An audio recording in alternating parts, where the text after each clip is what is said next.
II vintage vessel from Ayungin Shoal in the West Philippine Sea, the Philippine Navy deliberately ran the BRP Sierra Madre aground in 1999 after China occupied the nearby Mischief Reef in 1995. The ship is the only thing that is keeping China from occupying the shoal. But Beijing claims the Philippines long agreed to pull the ship out. Tristan Odalo has more. The Defense Department refutes China's claims that the Philippines commits to remove BRP Sierra Madre in Ayungin Shoal.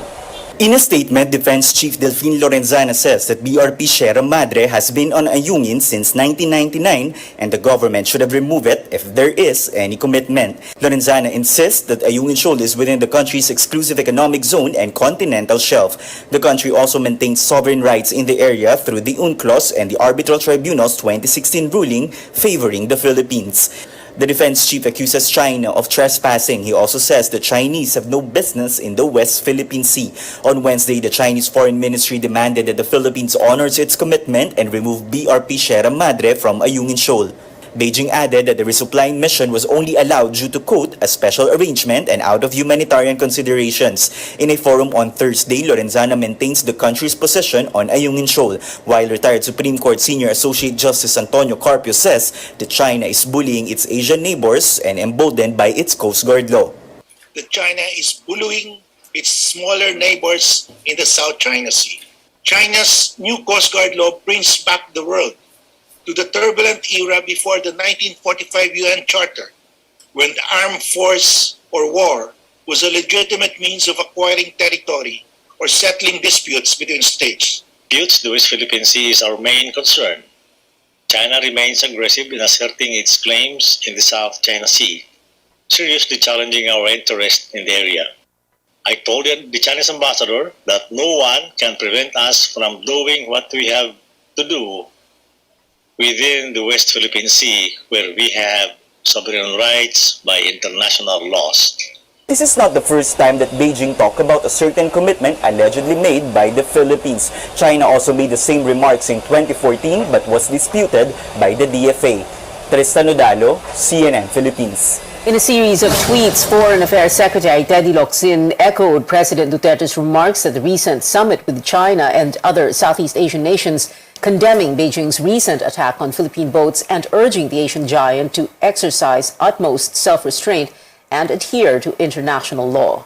Lawmakers and aspirants strongly rejecting China's demand to remove the BRP Sierra Madre from Ayungin Shoal. Senator Grace Poe says China has no right to dictate what the Philippines can do within its waters. She describes Beijing's statement as another, quote, display of utter arrogance and aggression that we must not take sitting down. Re-electionist Senator Joel Villanueva also says trespassers have no right to issue an eviction order. Meanwhile, presidential aspirants believe the Philippines should not withdraw its outpost from Ayungin Shoal. Vice President Leni Robredo insists the shoal belongs to the country, and this fact is not debatable. Senator Ping Lacson wants the country to strengthen its presence in Ayungin Shoal, saying if elected president, he will order the refurbishing of the BRP Sierra Madre and send another ship there. Lacson also insists having a balance of power among other countries will best serve the interest of the Philippines. Hindi naman ito subject to opinion kasi meron ng ruling. Meron ng ruling yung Arbitral Tribunal. Kaya nga lagi nating inuulit-ulit na kung covered na siya ng ruling ng Arbitral Tribunal, hindi naman tayo kailangan makipagdebate.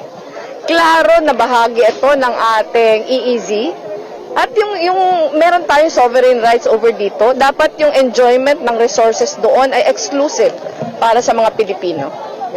Ang kailangan doon, ma-prevent natin yung war, pero kailangan merong balanse. Hindi yung isa lang yung nambubuli at yung maliit na bansa lagi nabubuli. So yun, nando tayo ngayon at yun ang aming direksyon na ipopursu. Kailan palakasin natin yung ating alliances through bilateral and multilateral agreements sa mga bansa na pwedeng, na may sariling interest din, ano? Another aspirant, Manila Mayor Isko Moreno, says if he were Commander-in-Chief now, he would encourage all fishermen to go to the disputed waters and send Navy and Coast Guard ships to protect them.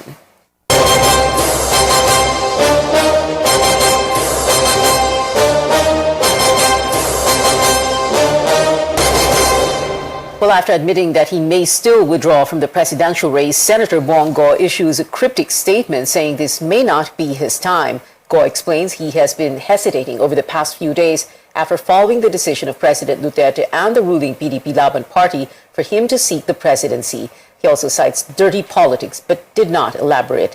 The senator says he is committed to public service but adds, quote, "Sa ngayon, baka hindi ko pa po panahon," unquote. He hints at making a sacrifice for the sake of the president and their supporters. Earlier, Go said supporters, particularly in the Davao region, are torn between him and another candidate. Go had been saying he wanted Davao City Mayor Sara Duterte as his running mate, but the presidential daughter chose another aspirant, former Senator Bongbong Marcos. Go is running under the Federalismo ng Dugong Dakilang Samahan, or PDDS, an ally of the PDP Laban. Leaders of both parties say it is normal for candidates to feel overwhelmed or entertain the thought of backing out, and Go, they say, was just being honest about it. They add there is no plan B for them at this point, as they expressed full support for the senator. Four political parties backed by some of the biggest political clans form a so-called uni-team for the Marcos-Duterte tandem. Rex Remito reports it includes parties that produced former presidents. More political parties are now supporting the 2022 tandem of Bongbong Marcos and Sara Duterte. Among them, the Puwersa ng Masang Pilipino or PMP and the Davao Region-based Hugpong ng Pagbabago or HNP. They are joining Bongbong's Partido Federal ng Pilipinas or PFP and Sara's Lakas CMD party. The coalition is called the Uniteam Alliance. PMP is the party of former President Joseph Estrada and son Jinggoy, who is eyeing a Senate comeback next year. Kaming tatlo po ay pawang mga anak ng presidente. Hindi na po talaga maalis sa aming kamalayan, sa aming dugo at sa aming mga puso ang makapaglingkod sa ating mahal na bayan. Former Presidents Gloria Macapagal Arroyo and Fidel Ramos, meanwhile, are Lakas CMD stalwarts. Ramos founded Lakas CMD 6 years after leaving the Marcos regime at the height of the 1986 EDSA revolution that toppled the dictatorship. House Majority Leader Martin Romualdez says Ramos himself gave his blessing to support the tandem. First step pa lang ito para maipasasama-sama natin lahat ng mga tinatawag kong like-minded political forces. Ibig sabihin, dito kami sa administrasyon. This is the beginning of the process. Siguro, basta't maipatuloy natin yung prosesong yan, yung nakikita natin medyo magulo sa eleksyon, sa kampanya, sa politika, mag-stabilize din yan. As your vice presidential candidate, I am proud of this agreement that powerfully illustrates leadership transcending throughout political colors. To PFP, Lakas CMD, PMP, and HNP, there is no turning back. We have yet to clarify with Marcos what he meant when he said they are on the side of the administration. No less than President Duterte recently criticized Marcos, calling him a weak leader and a spoiled child. The Duterte administration is also backing Senator Bongo's presidential bid. For now, the tandem will be talking to more national and local political parties to gather more support. A significant and necessary step to sustain their momentum, with Bongbong leading the last SWS survey and Sara placing second in the VP race. But in a country where political alliances and memberships are fluid and sometimes fragile, can the Uniteam Coalition bring the much-needed actual votes for Marcos and Duterte come Election Day? Rex Remitio, CNN Philippines. Manila Mayor Isko Moreno and his running mate Dr. Willie Ong test negative for illegal substances. The tandem voluntarily underwent the drug test at the Philippine Drug Enforcement Agency headquarters this morning. This after President Duterte claimed that one presidential hopeful is using cocaine. Other presidential and vice presidential hopefuls earlier underwent drug tests, including the Lacson Soto tandem. Marcos and Sara Duterte also submitted their own negative drug test results to authorities yesterday. The first petition against Bongbong Marcos' presidential bid heads to pre-conference on Friday, where lawyers of the opposing sides will meet at a virtual hearing to discuss details of the case. The Commission on Elections Second Division will facilitate the proceedings, which the body expects to be brief. The division recently rejected the appeal of petitioners led by lawyer Theodore Te against the week-long extension given to Marcos to respond to the plea to cancel his certificate of candidacy. Te said it was not allowed under COMELEC rules, but in her order, Commissioner Socorro Inting says COMELEC can provide such relief in, quote, the interest of justice and speedy resolution of the case. Co-watchdog Contra Daya meanwhile cautions against providing special treatment to Marcos, something the COMELEC denies. Kailangan naging fair, ano? So kailangan siguro sagutin niya ng COMELEC. Bakit ganoon? Matatawag na ba yung special treatment? The second division saw that there was a need to resolve this issue rather than postpone it to a later date. There's no special treatment there, and in other cases, it has been done. Marcos faces 4 petitions opposing his presidential bid. Meanwhile, the former senator seeks to declare his opponent, Tiburcio Marcos, as a nuisance candidate, saying his candidacy mocks the electoral process. All cases have yet to be resolved. Next on Newsnight, with a drop in COVID-19 cases, can the Philippines now say it has contained the virus? The Department of Health says not just yet. And a news anchor in Los Angeles gets an up-close view of K-pop sensation BTS in the most unexpected time and place. We'll be right back.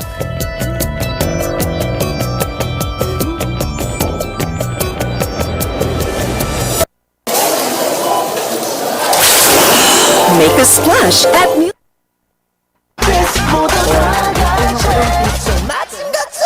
Bang Bang Linsky General Merchandise, San Pedro District, Pagadian City. Hatbang sa balay sa mga pawaran kaniadto na maligya sa mga makina o piyesa sa mga nagkalain-laing sakyanan. So the Capcom video game series, Raccoon City reboots the film franchise, which has made over $1.2 billion globally from the previous 6 entries. Being gamers of this franchise, you recognize the responsibility and you recognize the passion, and there's something very exciting about being a fan of that and then making a movie that you know is going to be for the fans of the game. And I'm part of that passionate fan base. It was super cool. I grew up playing the games. I'm seeing all the movies. It was a bit of a dream come true out of nowhere for me. And there's obviously a huge responsibility that goes with that. It can be quite intimidating, knowing that people have a very clear image in their mind of what they want from it and what they expect. But I also think that it's a real honor to get to make something that already has a built-in fan base. Hey, you need help? You need help.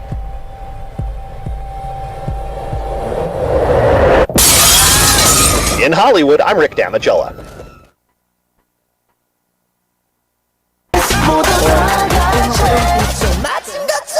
Bang Bang Linsky General Merchandise, San Pedro District, Pagadian City. Hatbang sa balay sa mga pawaran kaniadto na maligya sa mga makina o piyesa sa mga nagkalain-laing sakyanan. Sama sa 10-wheeler, forward, out.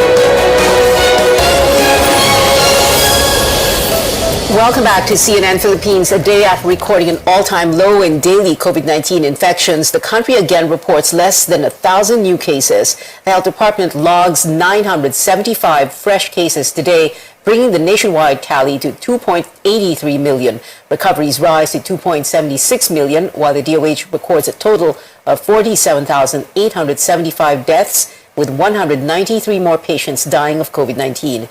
It is the 9th day in a row that daily fatalities have gone above 100.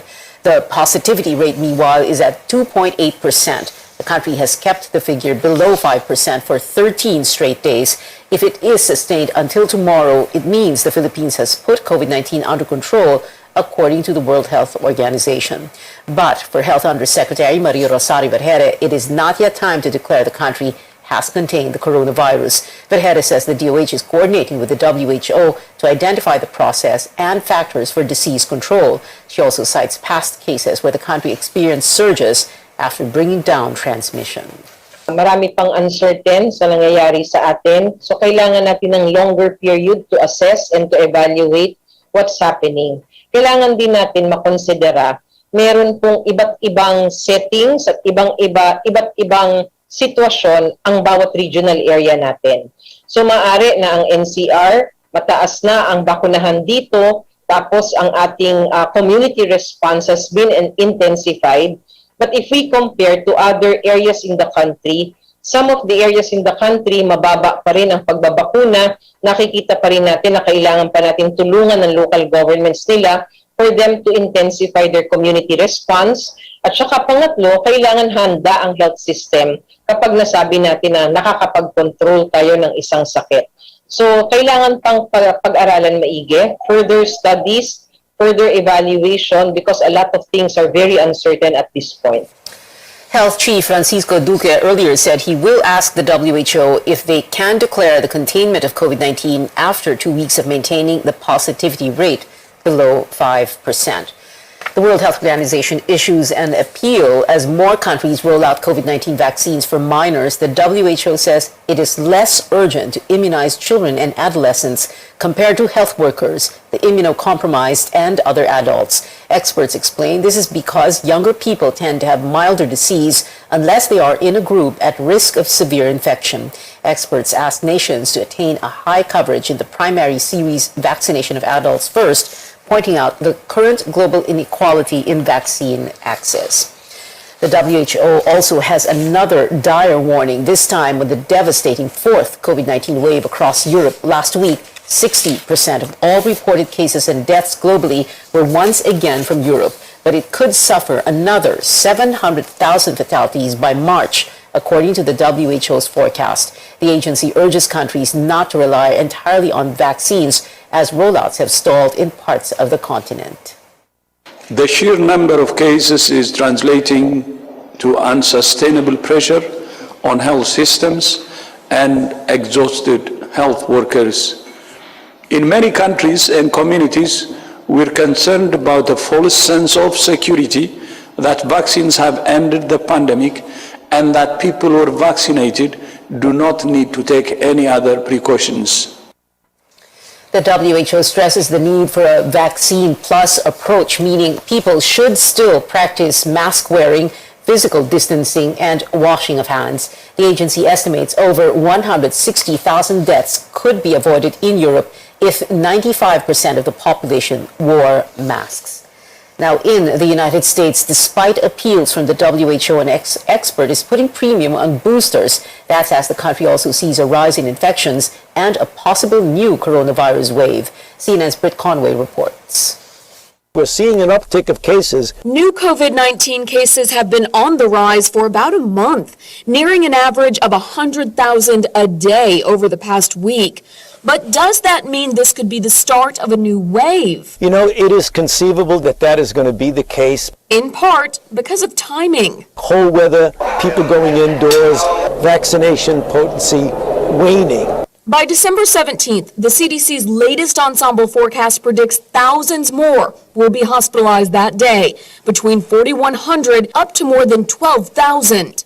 And by December 18th, it predicts the total number of deaths will hit between 794,000 and 822,000. Based on where the death toll stands now, that could mean between 20 and 48,000 more Americans will die from COVID-19 over the next 3 weeks. But we can do something about it. We still have about 60 million people, adults in this country, who are eligible to be vaccinated, who've not gotten vaccinated. So the vaccination push continues, along with the push for the fully vaccinated to get boosters. And one expert believes boosters could make the biggest difference. Increasing the rate of protection for those who are already protected, but giving them that extra boost, I think that will have a shorter and quicker impact than getting the unvaccinated vaccinated. I'm Britt Conway reporting.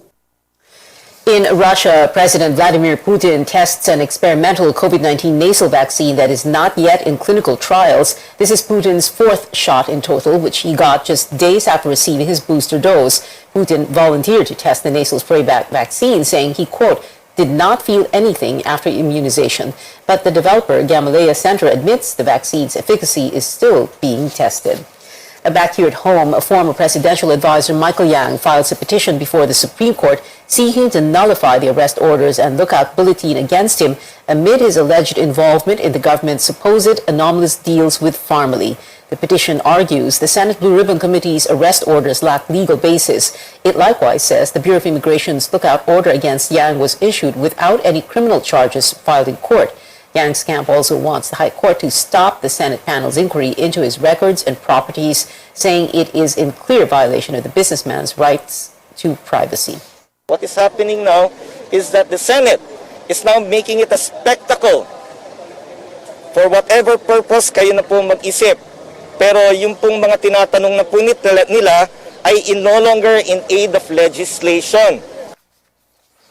Senator Riza Ontiveros, for her part, vows the panel will not stop its investigation into the government's pandemic spending. She maintains the oversight powers of the upper chamber are well settled in law and jurisprudence. In other news, the long wait is over. Swedish home furnishing brand IKEA finally opens its biggest store in the world right here in the country. The store, located in the Mall of Asia complex in Pasay City, is 68,000 square meters big, which is the size of 150 basketball courts. They earlier opened their e-commerce site at ikea.ph. It is in this website that you can also book your visit to the store. The branch is only accepting a limited number of customers a day for now as a precaution against COVID-19. We'll take a quick break, and when we return, updates on the rest of the members of Blackpink after main dancer Lisa tested positive for COVID-19. And still on K-pop, an anchor in Los Angeles is lucky to be caught in traffic with an exciting K-idol sighting. Details when we return.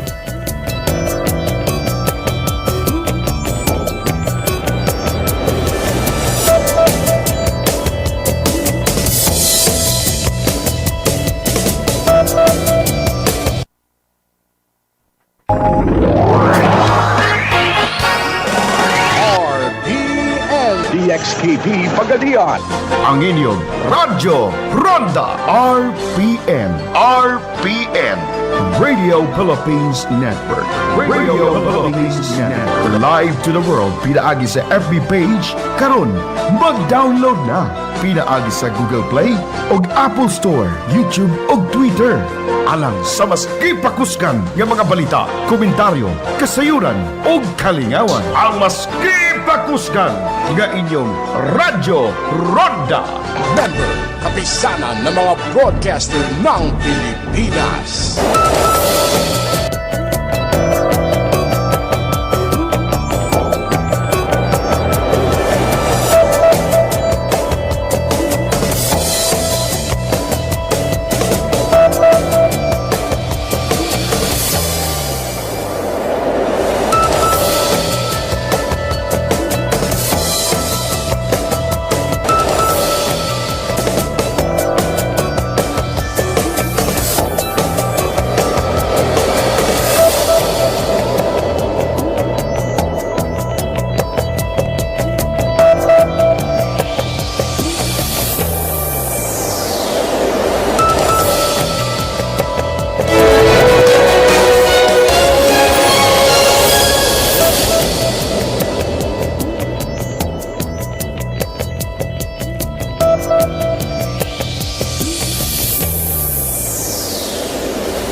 Welcome back. Amid its issue involving pole vaulter E.J. Obiena's finances, the Philippine Athletics Track and Field Association says there's no need for the Philippine Sports Commission to mediate. Speaking to CNN Philippine Sports Desk, PATAFA President Philip Wico insists that, quote, no one is fighting. He says they only want clarification on the report, claiming Obiena did not compensate his coach, Vitaly Petrov. Wico also says the governing body is only following its mandate to investigate the matter. In aid of policy making ito, even in aid of legislation, ika nga ng mga mambabatas. So, gusto lang namin maliwanagan. Sabi ko, masama ba magtanong? After all, kami naman ang mananagot dyan. Hindi ba? Kami mananagot sa PSC, sa COA eh. Obiena and Petrov have both denied the athlete failed to pay 85,000 euros or 4.8 million pesos in coaching fees to his Ukrainian mentor. In K-pop, after Wednesday's news of Blackpink member Lisa catching COVID-19, their agency assures fans that the rest of the group is free of the virus. K-pop idols Jennie, Jisoo, and Rosé tested negative under RT-PCR tests, YG Entertainment said in a statement. It added that Lisa is in very good condition with no symptoms, and it will continue cooperating with health authorities in their efforts to prevent the virus from spreading. Meanwhile, fans of another K-pop group might want to switch places or at least car seats with this KTLA anchor. Former Philippine-based journalist Cher Calvin got an up-close view of BTS performing Butter for James Corden's Crosswalk musical. Calvin said she was driving to a restaurant when, in perfect timing, she caught sight of the K-pop group. There, as you see on that video, this was followed by a live performance right in front of her car.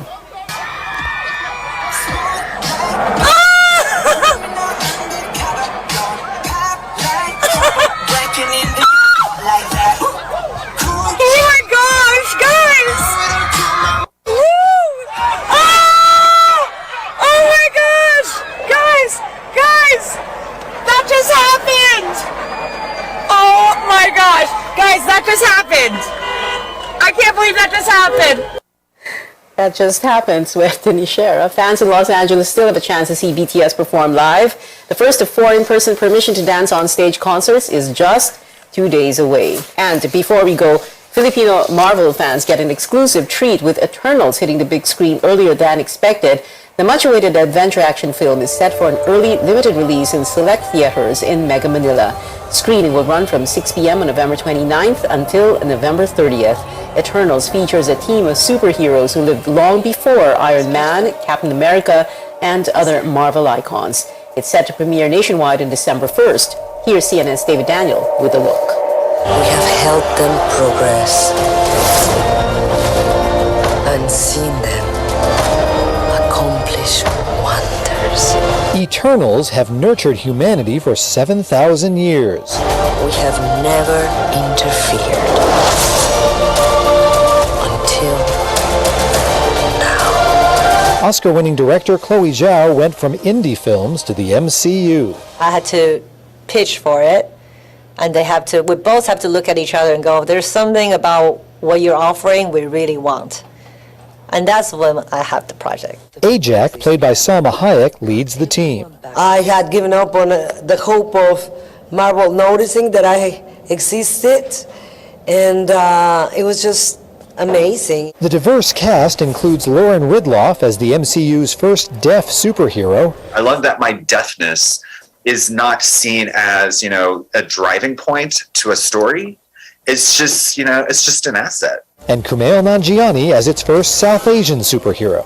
I wanted him to be the opposite of most of the opportunities that I've gotten and most of the opportunities that brown men have gotten in Hollywood. So usually either we play terrorists, I wanted him to be full of joy, the opposite of that, or we're nerds and I wanted him to be cool, or we're weak and I wanted him to be strong. So I just sort of was like, what is something that I haven't gotten to do that we don't usually get to do? Let's be the opposite of all that.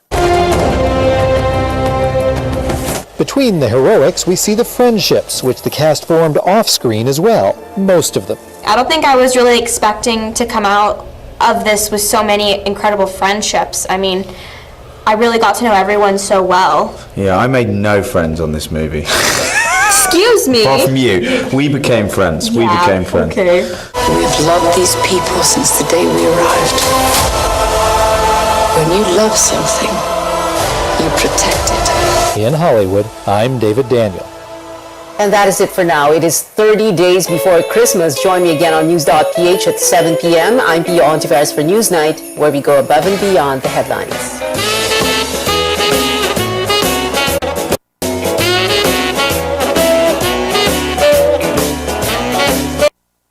A presidential anointment doesn't always get a recipient elected. It happened to every single chosen one since Fidel Ramos' Joe de Venecia in the 1990 elections. So now the question is, will President Duterte break the cycle by getting longtime right-hand man and now Senator Bongo elected as president?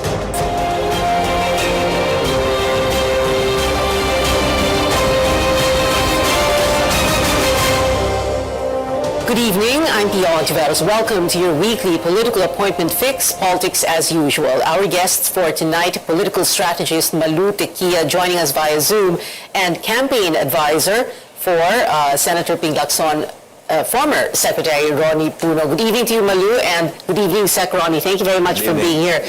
Let's begin with you, Secretary Ronnie Puno.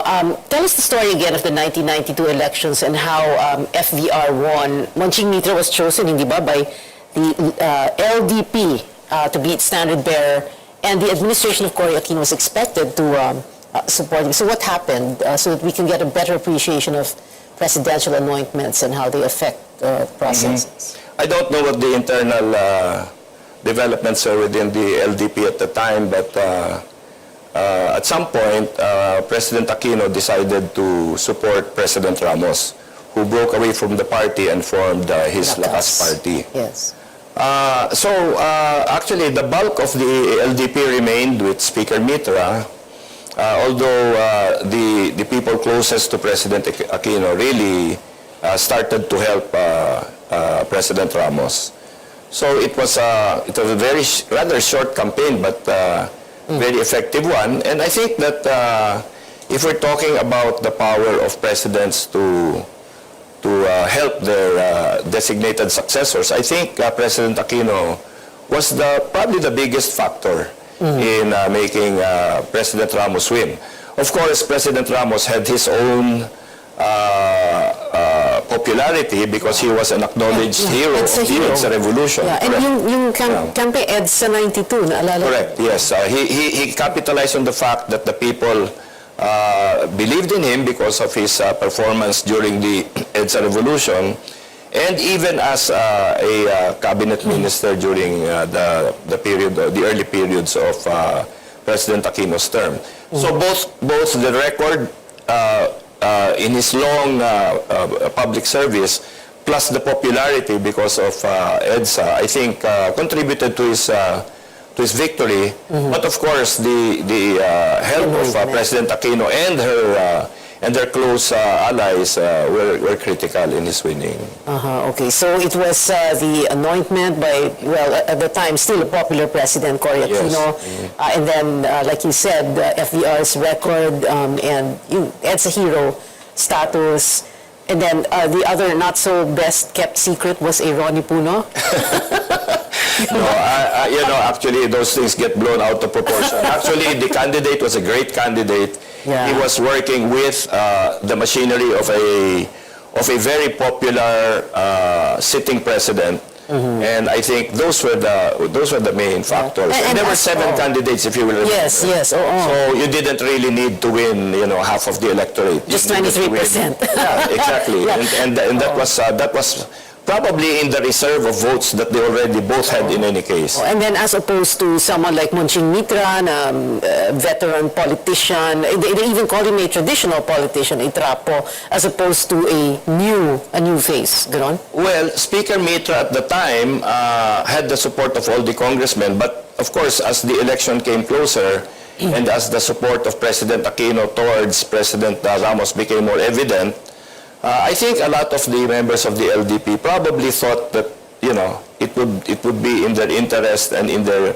constituency's interest to go with the decision of President Aquino to support President Ramos. Okay. Well, Malu Tequia, back in 1992, where were you at the time, and who were you with, and how did you view presidential anointments at that time? Malu? I wasn't with any presidential candidate then. I was doing congressional races. But essentially, it was conventions during that time were very important. And you would see that after that LDP convention, when Speaker Mitra was proclaimed, everyone thought that would have been the candidate until Secretary Ramos bolted out, and it was a dramatic stance made by the Defense Secretary, and he was able to group together and put that party and effectively run the campaign. So my sense with endorsement essentially is you have to look at the approval rating of the person endorsing. Do they have the so-called what do you call this? Tail, the tail of the to hang on. To hang on and really win. Coattails based on the strength of the endorser. We've seen from that time on. The endorsers never really figured out after President Ramos until I guess there has been no successful endorser to convert their candidate into the winning column. Okay, so talagang combination of factors. So, today, 2021, we're looking at the 2022 election. So we have President Duterte, he wants Bongo as his successor. And there's a saying that goes, and making it up by the way, no?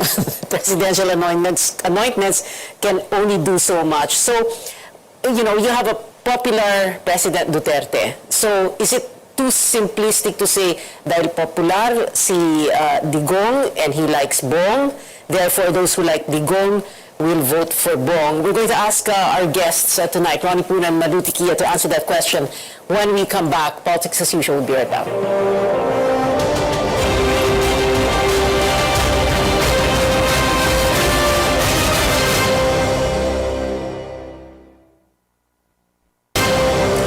Welcome back. This is Politics as usual. Our guests still with us, political strategist Malu Tiquia and campaign advisor Ronnie Puno. Let's begin with Malu. So, Malu, that question, because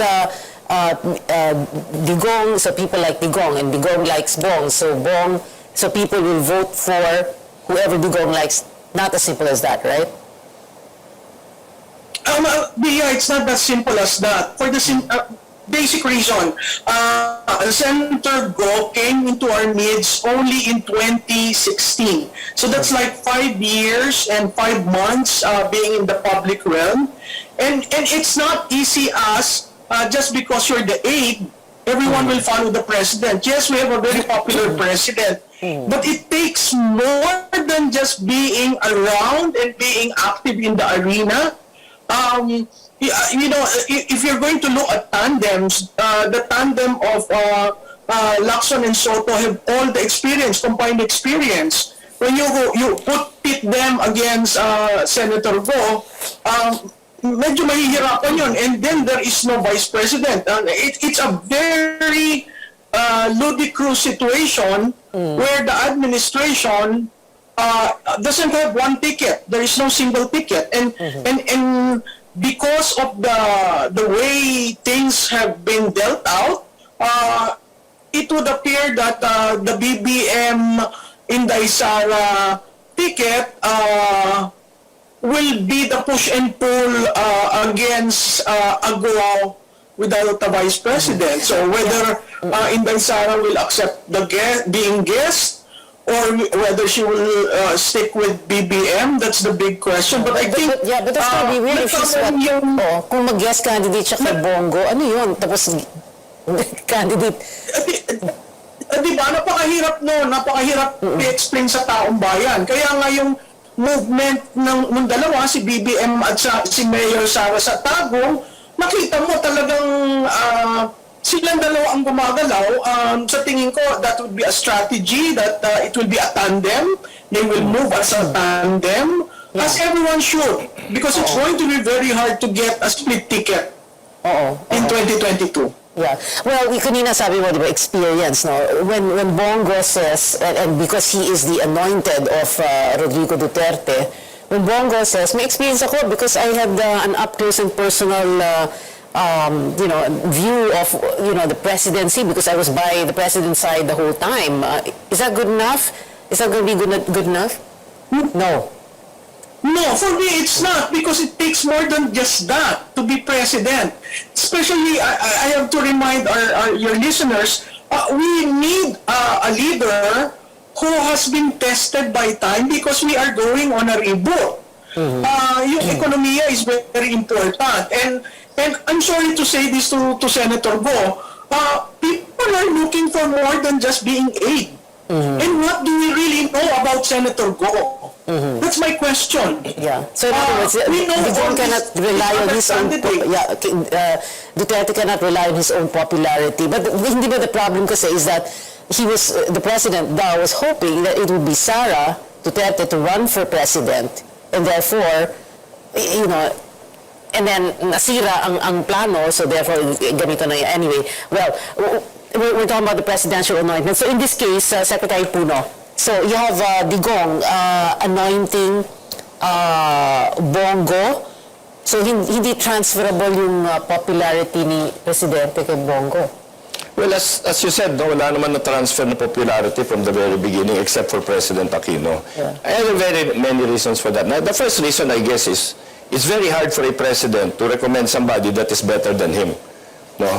Kasi siyempre, presidente ka na. You've been ruling the country for 6 years. Sino naman ang maituturo mo na sabi mo, mas magaling sa akin yan? None, because nobody would have had the experience that you had. And as Malu says, experience is very important. No? For example, the experience, as she says, of Senator Lacson and Senator Soto, that is unparalleled anywhere. I mean, there's nobody else has that kind of an experience. No? So they don't really need endorsements from anybody. Their endorsement comes from their own performance itself. No, they've proven in everything that they have done that they have the wherewithal, the experience, the courage, and the discipline to be able to do what needs to be done. But experience, because they're both senators. So, you know, what if Bongbong Marcos said, "Oh, I was a senator, I was a governor, I was a congressman"?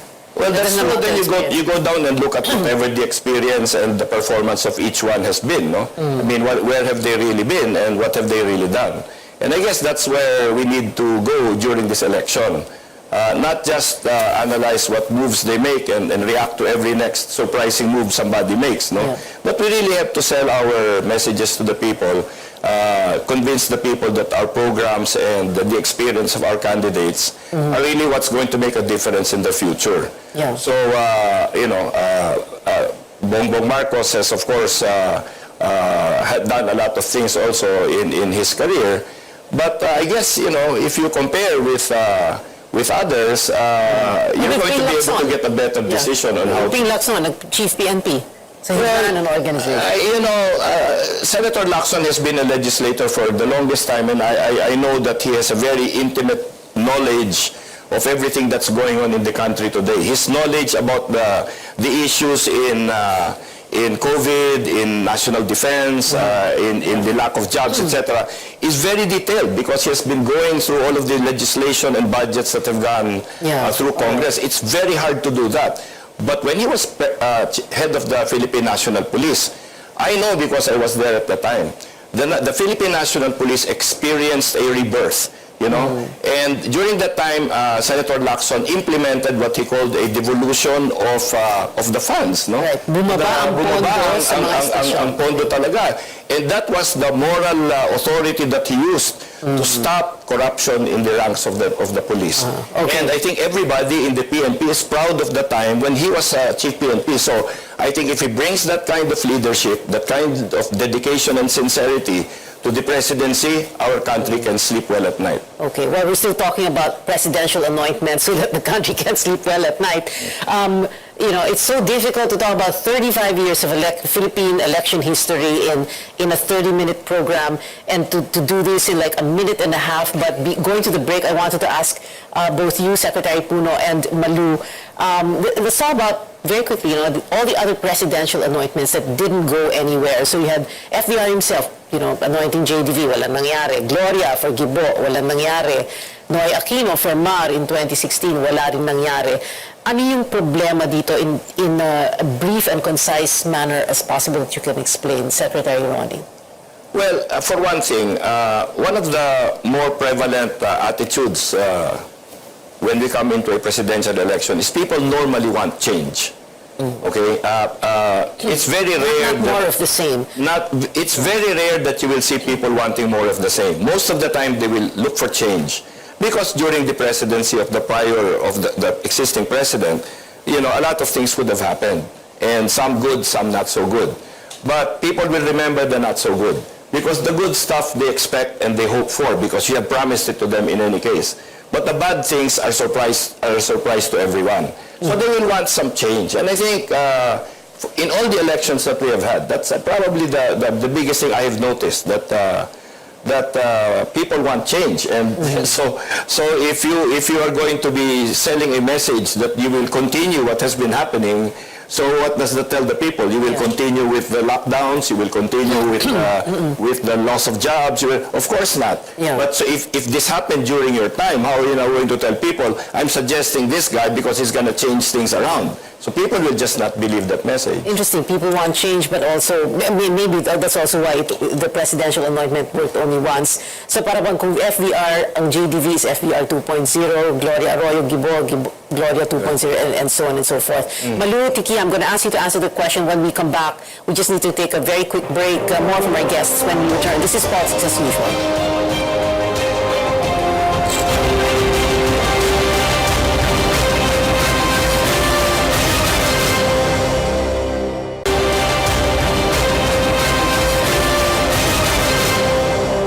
On our final stretch. This is Politics as Usual. Political strategist Malu Tiquia joining us via Zoom, and Ronnie Puno here in the studio. Malu, your response to that question earlier before the break. Oops. Audio. Naka-mute ka ba? I'm sorry. Okay. In this election, Pia, there are two continuity candidates. One is someone who is for the same, which is Senator Go, and the other is actually the daughter, Duterte, who wants to stand on her own worth. So if you're going to look at continuity, these are two poles apart. And unfortunately for Senator Go, there's the name of the Duterte. So that in itself is a very strong driver for the outcome, at least at the vice presidential level. At the presidential level, you will have Senator Go will have to stand on his own. It cannot be that the president will always be there. He will always be talking and doing the defense for Senator Go.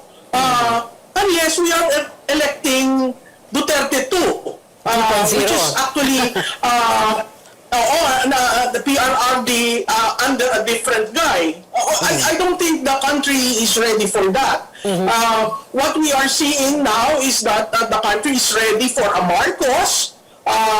Those are pre-campaign surveys. Things might change during the campaign period. And the reason why I always say, I look at the Lacson-Soto tandem as the dark horse because they have the capability to come from behind. I mean, if the president is saying, let's look for a strong president, sino yun?